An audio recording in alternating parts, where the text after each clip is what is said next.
আসসালামু আলাইকুম। আজকের ভিডিওতে আমরা জানব নাল অ্যাওয়ার অপারেটর সম্পর্কে। নাল অ্যাওয়ার কি জিনিস, অর্থাৎ যদি কোনো ভ্যারিয়েবলের ভ্যালু নাল হয় তাহলে সেটাকে আমরা কিভাবে হ্যান্ডেল করতে পারি, সেটাই মূলত নাল অ্যাওয়ার অপারেটরের মাধ্যমে আমরা নিশ্চিত করতে পারি।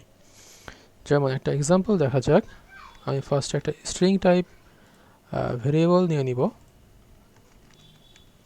স্ট্রিং একটা নালেবল ভ্যারিয়েবল নিব নেম, এবং আমি এটাকে প্রিন্ট করব নেমটাকে। তাহলে কি আসবে? অবশ্যই নাল আসবে, যেহেতু কোনো ভ্যারিয়েবলের ভিতরে ভ্যালু অ্যাসাইন করা নেই, অবশ্যই এটা নাল আসবে। এখন আমরা এখানে নাল অ্যাওয়ার অপারেটর ব্যবহার করে দেখব যে এখানে আমরা ডিফল্ট ভ্যালু হিসাবে কোনো কিছু প্রিন্ট করতে পারি কিনা। আমরা চাচ্ছি যে এটা যদি নাল থাকে তাহলে নাল দেখাবে না, অন্য কোনো ভ্যালুকে দেখাবে। যেমন আমি যদি এখানে লিখে দিলাম গেস্ট, তাহলে কি হবে? গেস্ট লেখা আসবে। কেন? যদি নেম ভেরিয়েবলের ভিতরে কোনো স্ট্রিংয়ের মান দেওয়া থাকে তবেই সেটা প্রিন্ট হবে, যদি না থাকে তাহলে গেস্ট প্রিন্ট হবে। ডাবল কোয়েশ্চেন মার্ক দিয়ে নাল হ্যান্ডেল এভাবে করা হয়। যদি নালেবল হয় তাহলেই এই ভ্যালুটা দেখাবে, যদি ভেরিয়েবলের ভ্যালু নাল হয় তাহলে এই ভ্যালু দেখাবে।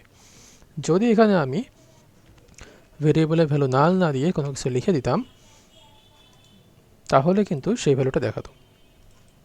অর্থাৎ যদি ভ্যালু থাকে ভেরিয়েবলের ভিতর তাহলে ভ্যালুটা দেখাবে, যদি ভ্যালু না থাকে সেক্ষেত্রে একটা ডিফল্ট ভ্যালু শো করবে।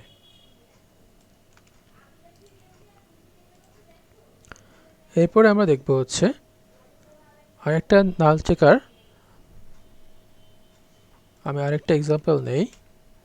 আমি এবার ইন্টিজার টাইপ একটা ভেরিয়েবল নেই, সেটাও নালেবল নিব এইচ, এবং আমি এইচের ভিতরে ভ্যালু অ্যাসাইন করার সময় ডাবল কোয়েশ্চেন মার্ক দিয়ে তারপরে ভ্যালুটাকে অ্যাসাইন করব।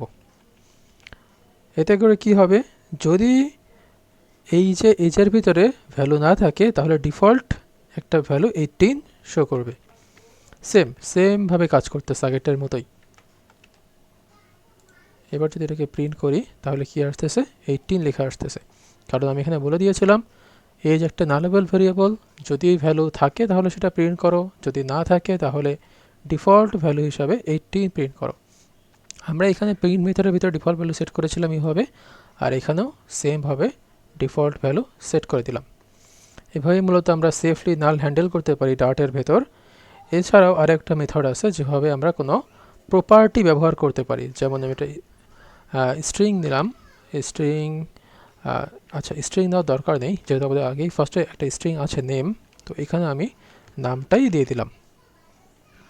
এবার আমি চাচ্ছি এটার কোনো প্রপার্টি ইউজ করব। যেমন আমি যদি প্রিন্ট করার সময় নেম ডট লেন্থ ব্যবহার করি তাহলে কি হবে? এই যে নেম নামে ভেরিয়েবলটা স্ট্রিং টাইপ ভেরিয়েবল, এর ভিতরে যে ভ্যালুটা রাখা আছে সেই ভ্যালুর লেন্থ কত সেটা দেখাবে। কত? 5। হ্যাঁ, 5 লেন্থ 5 শো করতেছে। এখন যদি এটা নাল থাকতো তাহলে কি হতো? অবশ্যই রান টাইম এরর দিত। আমরা আগের ভিডিওগুলোতে দেখেছি এটা রান টাইম এরর দিত, কম্পাইল টাইম এরর দিত, অ্যান্ড সেটা অলরেডি কম্পাইল টাইম এরর দিয়ে দিয়েছে। এখন আমি চাচ্ছি যে এটা যদি আমাদের কম্পাইল টাইম এরর দেয় তাহলে এখানে আমাদের অ্যাপ ক্র্যাশ করতে পারে। সো আমরা কী করবো? এখানে একটা নাল অ্যাওয়ার দিয়ে দিব। তাহলে কি হবে? এইটা যদি আমাদের নাল হয় তাহলে তো নাল দেখাবেই, আর যদি নাল না হয় সেক্ষেত্রে অ্যাকচুয়াল ভ্যালু যেটা থাকে সেটাই শো করবে। এখন দেখেন এটা ক্র্যাশ করতেছে না, অলরেডি নাল দেখা দিচ্ছে। আর যদি এখানে ভ্যালু থাকতো তাহলে সেই ভ্যালুটাই শো করতো, ভ্যালুর মান শো করতো, অর্থাৎ লেন্থটাই শো করতো 5। তো বলতেছি এই নাল অ্যাওয়ার দিয়ে বলতেছি যদি ভ্যালু থাকে তাহলে ভ্যালু দেখাও, যদি ভ্যালু না থাকে তাহলে নাল দেখাও। তো এই ছিল মূলত নাল অ্যাওয়ার অপারেটর সম্বন্ধে। এর পরবর্তীতে আমরা জানব ক্যাসকেড অপারেটর সম্বন্ধে।